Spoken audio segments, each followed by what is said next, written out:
Matt Painter had a very fascinating quote as part of his Field of 68 interview. Rob and Jeff took their talents to Mackey Arena and interviewed a bunch of great Purdue figures. There's tons of good content from the Field of 68's road trip series from their trip to Purdue. Go check it out. Go watch it. We love those guys. I greatly enjoyed watching all of these interviews over the weekend.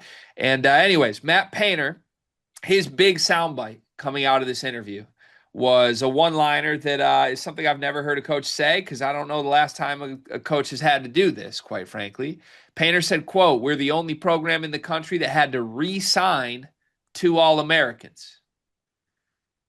The context here was him discussing expectations for this team, this roster he's put together, but also like, what did you go out and do in the offseason? What did you get around these guys, Oscar Clough, etc.? Well, Paint wanted to make sure we remember priority one was a big one.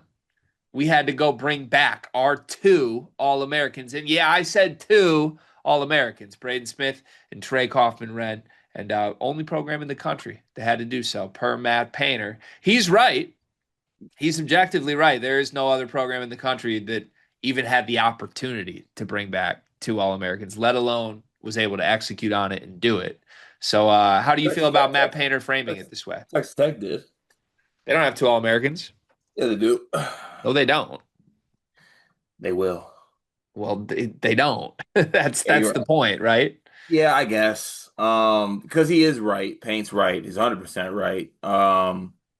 And yes, there is a world where Braden Smith and TKR definitely could have found another place to go, and I'm certainly other schools would have dropped, astronomical bags on those two. And he did do a great job in re-signing those guys, even though they don't play the money game though. But he did do a great job in re-signing these guys, in a landscape where I think it was even Braden that said it, it's dirty out there. It's a dirty, dirty world with some of these coaches. They will DM you. They don't care if you're in season. They don't care about anything. They will call you or call your agent and be like, I don't care if your player's having the best time of his life right now. I got 10 bands. I got 10 million right now if he wants it.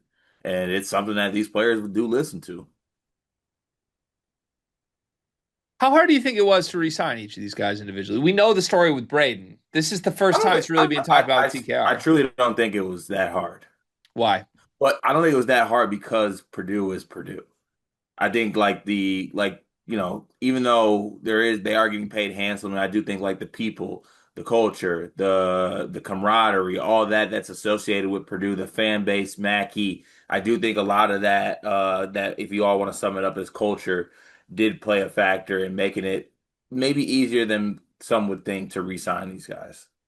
Well, yeah, I feel like that's a given, right? I feel like that's a given. I guess where I'm coming from is more just this. We've heard the story discussed on Braden. We've heard it like, yeah, Kentucky wanted Braden. There were rumors that Michigan wanted Braden. There were discussions that huge millions of dollars were put in front of Braden. And I think we knew coming out of last season, respectfully to anybody else, Braden was a special, unique situation where you were going to have to fend off other suitors for Braden. That was something we discussed in March that ultimately did come true. And ultimately, Matt Painter did successfully do it. He re signed Braden at the expense of other schools.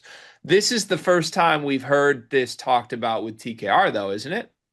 Now, I don't mean to be naive because I've said this on record and I believe it.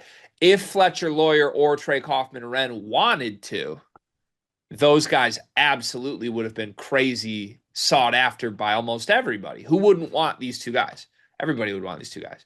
Right. So, but I just feel like it has been different. There's been a divide between the way it's been discussed with Braden of like, there were rumors that he was listening. We've got to make sure we take care of business to get him back. Nobody's even said that with TKR. I think everyone just assumed it was a guarantee Trey Kaufman-Renn was going to return to Purdue, right? So do you take these quotes from Painter to mean like maybe there was a similar process that Purdue internally had to go through with Kaufman-Renn the way they did with Braden to get him back or no?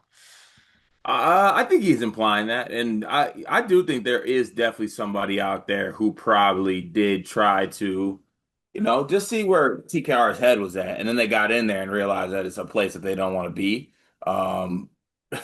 The thought of recruiting TKR for coaches might put them in a mental pretzel they're not even prepared for.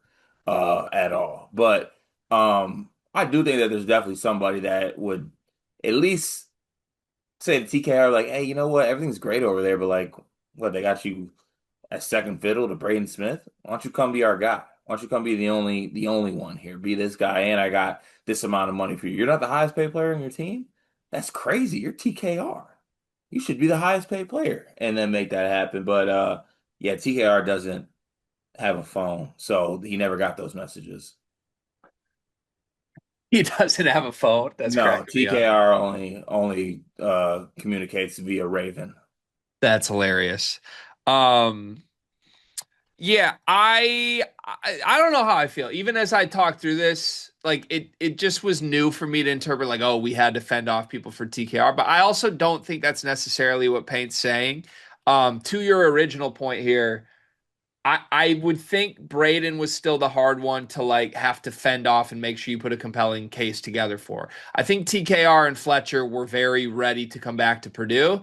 They probably got paid. Like I would assume that there have been sizable monetary commitments made to Kaufman-Renn and Lawyer. So good on Purdue for doing that. Again, if anything, the story from this quote to me is just Paint kind of flaunting a little bit. He's peacocking a little bit. You see that? Not Peacock Paint. I think Peacock Payne is peacocking around. He's letting his feathers show a little bit because when is the last time a college basketball coach could even say this? I mean, I went through the All American teams last year. Every player that got an All American mention, uh, all of them left. I mean, this is the list of players that appeared on an All-American team last year. Janai Broom, gone. Walter Clayton, gone. Cooper Flagg, gone. Mark Sears, gone. Cam Jones, gone. PJ Haggerty, back, but transferred, had to fend off. RJ Lewis, gone. John Tonji, gone. Ryan Kalkbrenner, gone. Eric Dixon, gone. LJ Cryer, back. Zakai Ziegler, gone. Hunter Dickinson, gone. Chaz Lanier, gone. And then Wait, LJ, JT. LJ Crier's back.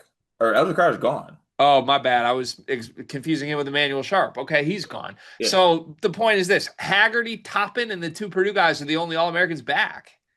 I mean, that's kind of crazy, right? So there's four All Americans in the entire sport. Two of them are at Purdue. One of the other two transferred. Like this is the landscape we live in. If you're good enough to be an All-American that needs to return to school for whatever reason, it's incredibly rare that you wouldn't have to be fended off for or re-signed by your school. Um, I think this is Paint just making a point publicly on how impressive it is. Number one, that Purdue has two of these guys. Like, let's just start there. We have two All-Americans. We had them last year, and they're back. That's tremendous and it's rare. And we could go back a lot further than just last year to try and find the last time that a team brought back two of those guys. But second, it's Paint not only bragging or peacocking the fact that he has them, it is him putting some important emphasis on the fact that he accomplished re-signing them. And that was an accomplishment because PJ Haggerty isn't back at Memphis because other All American players do not care about their programs the way Braden Smith and Trey Kaufman-Renn do. And I said this in a long message to the Discord the night that Purdue lost to Houston. We had a big discussion. It was kind of doomsday with certain Purdue fans. And listen, the way I interact with Purdue fans in the Discord, depending on the moment in time, you know that I can contribute to the doomsday or I can try and talk through some sense of calmness. My approach in that moment to Houston was everybody breathe. This is what's going to happen. And I laid out my belief that in the next month, Painter just needs to present a list of things that will make it obvious to Braden that he is going all in on giving him a championship roster. He didn't do that last year, right? Coming into the year last year, it was very much let's just what we're going to see what we got. Whatever. We're fine. We're Purdue.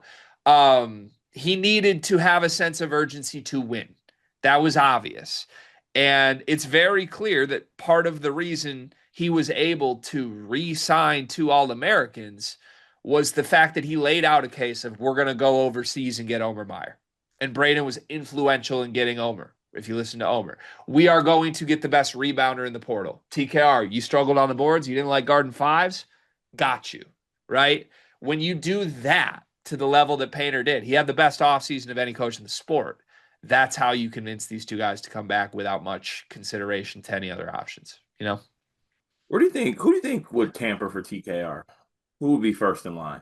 Everybody. I know everyone would be, but who would be? Well, you get to pick a spot for TKR. Where'd you send them?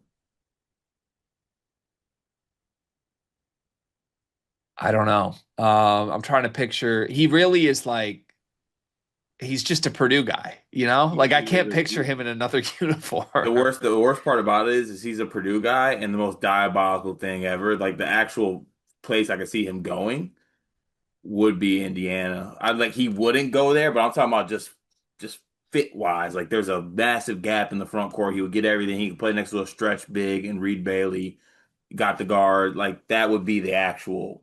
No, I think I got it, but it wouldn't have happened this offseason with this team. But I think if TKR were ever going to force himself to look elsewhere, he would want somewhere intellectually renowned Oh. with a sense of like aura, air to them of like superiority. Hmm. And I think he would play at Duke.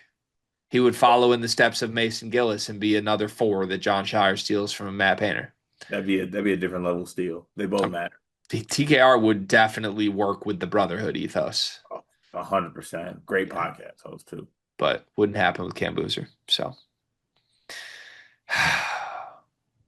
I wish my team could re-sign two All I Americans. wish my team could have an All American.